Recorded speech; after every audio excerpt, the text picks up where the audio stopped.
Hey guys, welcome to or welcome back to my channel. If you're new here, my name is Angelisa and on this channel we read, discuss, and obsess over books together.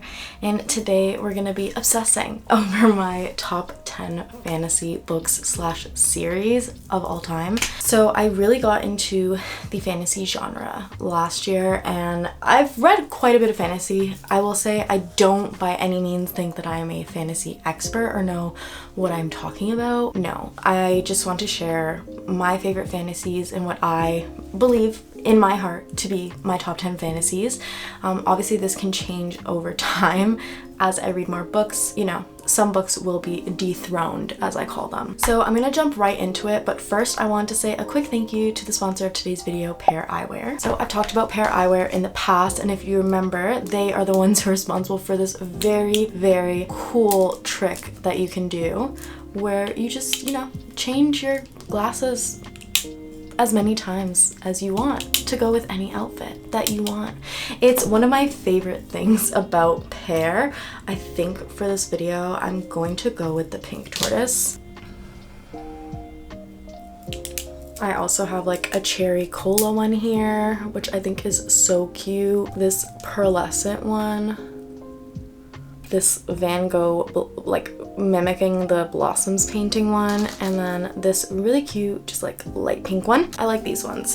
So I use these eyeglasses daily for working on my computer as well as reading. They have my reading glasses prescription as well as a blue light filter because I do deal with a lot of like migraines and headaches due to like eye strain, so it's very helpful for that reason. On top of that, ordering process was so simple. I went onto paireyewear.com and I browsed their base frames first. The one that I'm wearing is called the Reese, but the cool thing is that you get to use a virtual try-on to see the different frames on your face so you can decide what frame fits your face the best. And then after that, I saw all these cute top frames, and they have everything from like basic colors to patterns, as well as like different collections, like a Harry Potter collection, a Van Gogh collection.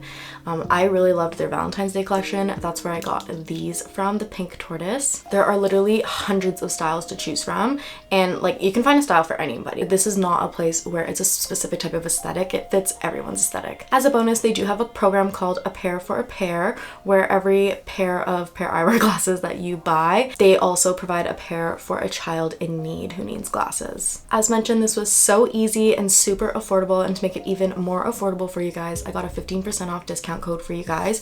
You can either type in Angelisa Rees 15 or click the link in the description down below to get 15% off your first pair of Pear Eyewear glasses. Once again, thank you so much to Pear Eyewear for sponsoring this video, and let's get into talking about the fantasies because I'm just so excited. All right, the first series I have here is quite chunky. It is the Throne of Glass series. I'm missing Queen of Shadows here because it's all the way downstairs, and after bringing all of these books upstairs, I was not going back down for one book, and I am currently reading it. That's why it's downstairs. But the Throne of Glass series, arguably my favorite fantasy series of all time. I think the second series in this list is very close to this one, but this one definitely takes the cake for me. Assassin's Blade is one of my favorite books that I've ever read. I know that a lot of people don't really like they like this, but it's not one of their favorite, but I think it's one of my favorite books like about this main character. It provides so much context. It makes you understand the character so much more, and I just loved it. And then I'm actually only halfway through the Throne of Glass series, so no spoilers in the comments please, but I'm loving it so far. As I mentioned, I'm on Queen of Shadows, and it's just such a good series. Like I love these characters so much. Now, as I read the rest of the series, maybe this will be dethroned. I don't know. But at this moment in time, this is my #1 series. And I'm taking it so slow because I don't want to finish. Like I'm so scared. The next one, and you probably guessed it, is the acotar series. I feel like I don't have to say too much about this. I think this was one of the first fantasy books that I read after another book that I'll mention in this video, but I fell in love with it. I fell in love with Sarah J. Maas's writing, and I'm recently rereading this series. I just recently reread Akamov and annotated it, and it's been such a fun ride. I've been enjoying the dramatized audiobooks, rereading and annotating. It's been so much fun. I definitely recommend, if you are new to fantasy, starting with, and Sarah J. Maas's universe, I recommend starting with this series and then going into Throne of Glass. And unpopular opinion maybe, but I think you should read The Assassin's Blade before Throne of Glass.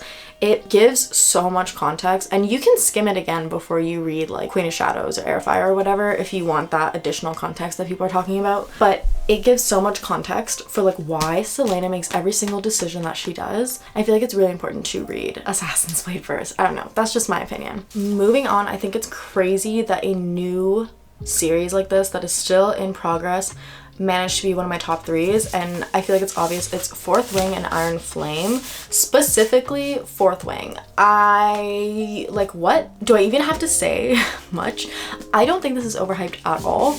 I like, with my bookish friends who read fantasy, this is all that we like talk about and like hypothesize about. Like, that's it. Like, I want to know what happens in this series so bad. I would like sell my left leg for it.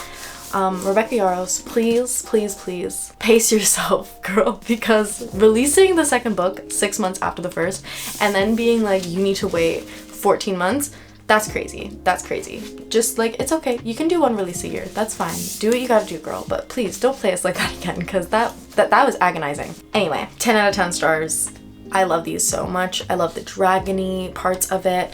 I think Violet Sorrengail is an amazing main character. I think she's like perfectly imperfect, and her personality and attitude is just so me that I just love her. Like, I'm always just like, yes girl, you tell them, you tell them, you tell them.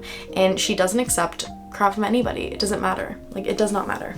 So yeah, love this. Can't say much more. I don't want to spoil the entire plot of it, but just Rebecca Yarros' writing is so addictive, and the way that she writes dragons is just amazing. It's my favorite depiction of dragons in a fantasy book ever. Next, we have the first ever fantasy books that I ever read, which was Dance of Thieves and Vow of Thieves. I loved this. I thought this was amazing. I started with Dance of Thieves, obviously, and I immediately went into Vow of Thieves. Like, I had to read the next book because it doesn't leave you off on a cliffhanger, but you're kind of just like, oh, okay, what's gonna happen next? Like, what's going on? And yeah, so I love these so much. It's kind of hard to explain. It's not super duper fantasy, I would say. Like, in this, there's not a lot of fantasy going on, but it's based in a fantasy world, which I will explain shortly. This is the Dance of Thieves duo or duology, and it's about Kazi and, oh my god, what's his name? Jace. And basically, Kazi is sent to arrest Jace and his crew, and they're not that happy about it. But she's playing games of deception the whole time, and yeah, so it's a lot of fun, and just the enemies to lovers in this was addictive and to die for. So would definitely recommend. On that note is the Remnant Chronicles trilogy / series. This is a prequel trilogy to the Dance of Thieves and Vow of Thieves duology. It's about the queen in that duology, and it's one of my favorite fantasy series because I just love how it was written with the multiple POV and all the deception and lies, and like the first book was so good. Like, the little like plot twist I thought was amazing, and I loved it. And on top of that, there is some fantasy in this, and just like the whole family line thing I think is just so cool, and the way it's written. And also, I got these new covers and I think they're so pretty. Like, I just love them so much. Would definitely recommend. It also explains a lot of things that I think people found confusing in Dance of Thieves and Vow of Thieves. So if you can, read this first. I wish I did, because when I read this, I started remembering things about the Dance of Thieves and Vow of Thieves, and I was like, oh, that's what that is. Like, that makes so much more sense now reading it. Moving on, we have another trilogy. This is a YA trilogy, the Cruel Prince trilogy. This actually kind of surprised me. I knew that my best friend liked it a lot, but I wasn't convinced that I was going to, because I was so used to reading a lot of like adult fantasies or just like more heavy stakes.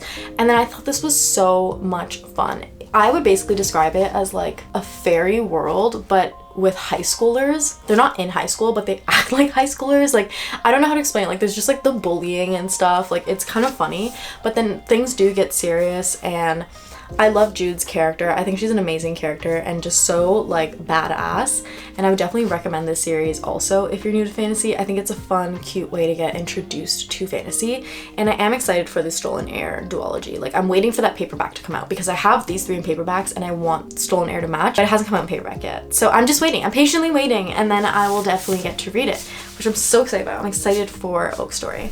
Next, we have the Hunger Games trilogy. Now, I put this under my favorite fantasies because this is one of my favorite trilogies of all time. But I was like, it's technically dystopian, but then I was like, no, I feel like it is fantasy because of all of the like different animal theme boobers that the capital makes, like tracker jackers and jabberjays and all that stuff. So to me, I'm like, that's definitely fantasy. Like, that can't happen in the real world. But I feel like I don't need to explain this. Like, this is pretty self-explanatory. Almost everybody has watched the movies or read the books. And this is like one of my comfort reads and movies. Like, I have watched the Hunger Games movies over and over and over again, and now I'll probably read these books like over and over and over again. This is the first time I read them in full was recently, and I did do a reading vlog for it if you want to watch. But I do seriously love these, and I think that the movies depicted the books very, very well. And I freaking love Peeta. Like, Peeta is just amazing in this. I love it so much. Almost at the end here, we have another kind of a little, not too fairy or fantasy, but it's Heart of a Raven Prince by Tessonja Odette. This is part of her Entangled with Fae series. So this is the second book, and I actually read this one before any of the other ones because they're not like connected chronologically at all. They're just like kind of standalone, like interconnected standalones based in the same world. And this one was I'm pretty sure, yeah, it was a Cinderella retelling, but with fae, and it was just so cool. Like, I remember reading this and being like, this is so much fun. And I literally watched Cinderella and listened to princessy Disney music while reading this, and it was so much fun and just set the vibe. Like, reading the Cinderella-ish scenes while listening to that music was just so much fun.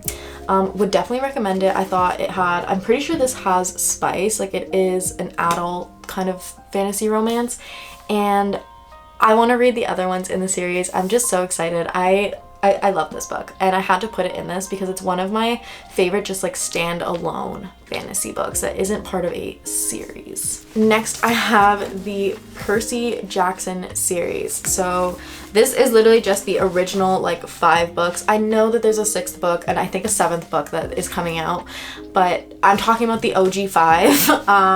I've actually only read the first one, but I thought it was so good, and I know loosely the storyline of Percy Jackson, and like I love this series, and I'm excited to slowly go through the books. I have the second one on my TBR card, or I'm going to be putting it back on my TBR card after this, but reading the book, I honestly did not expect to like it as much as I did, and I think that like I was just like astounded by like the fact that I gave it 5 stars. Like, it was so good. I really thought it wasn't gonna be that good because it's like written for 9 to 12 year olds, like that's what's marketed as, but it surprisingly had a lot of like YA feel to it. So I don't know, I would give it a shot if you haven't. Speaking of like YA/movie adaptation books, the Harry Potter series. Would this be a fantasy, top 10 fantasy without Harry Potter in it? I don't know. I have read the first and second books of this, or I'm in the middle of the second book. I have to say, the magic in this world is some of the best that I've seen, and just like for a YA/,